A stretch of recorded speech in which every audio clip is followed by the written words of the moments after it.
Yang Xinhai, also known as the Monster Killer, was a Chinese serial killer who committed at least 67 murders and 23 rapes in a span of just 4 years. Yang's killing spree, which took place between 1999 and 2003, terrorized rural communities in several provinces of China and shook the nation with its sheer brutality and scale.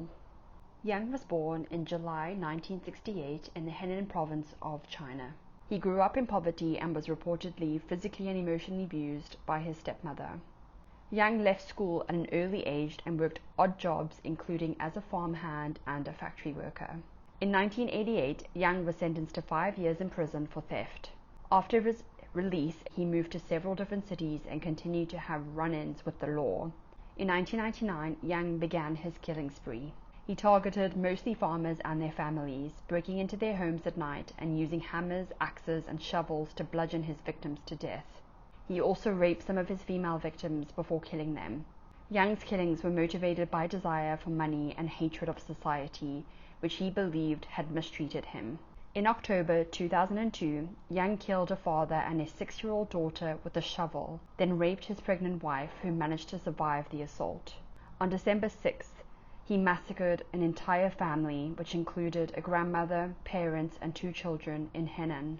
The grandfather discovered the crime when he visited his grandchildren and found his granddaughter dead on the floor with a hole in her head. The room was bloody, and his wife, who was still alive, died 10 days later from her injuries.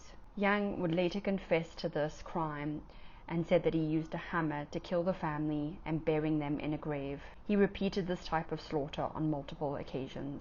Despite an intense manhunt by the police, Yang managed to evade capture for several years. He changed his appearance often and moved around frequently, making it difficult for authorities to track him down. However, the magnitude of his crimes could not be ignored, and the Chinese government offered a reward of around 25,000 USD for information leading to his capture. In November 2003, Yang was finally caught after being caught stealing food from a farmhouse. During his interrogation, he confessed to his crimes and led the police to the graves of some of his victims.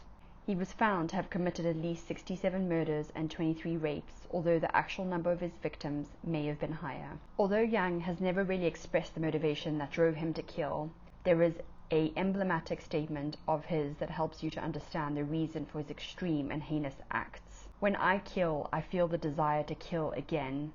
This drives me to kill. I don't care if my victims deserve to die or not.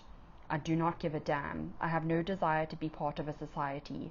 Society is not my problem." In 2004, Yang was tried and convicted of multiple counts of murder, rape, and robbery. He was sentenced to death and executed on February 14, 2004. Before his execution, he was asked if he had any last words, to which he replied, "I don't have any." The case of Yang Xinhai shocked and terrified the people of China, and his brutal crimes continue to be remembered as one of the most horrific killing sprees in the country's history. The impact of his crimes was felt not just by the families of his victims, but by the wider community, which left reeling from the shock and horror of his actions. Today, Yang's legacy serves as a reminder of the importance of public safety and the need for swift and effective justice in cases of violent crime.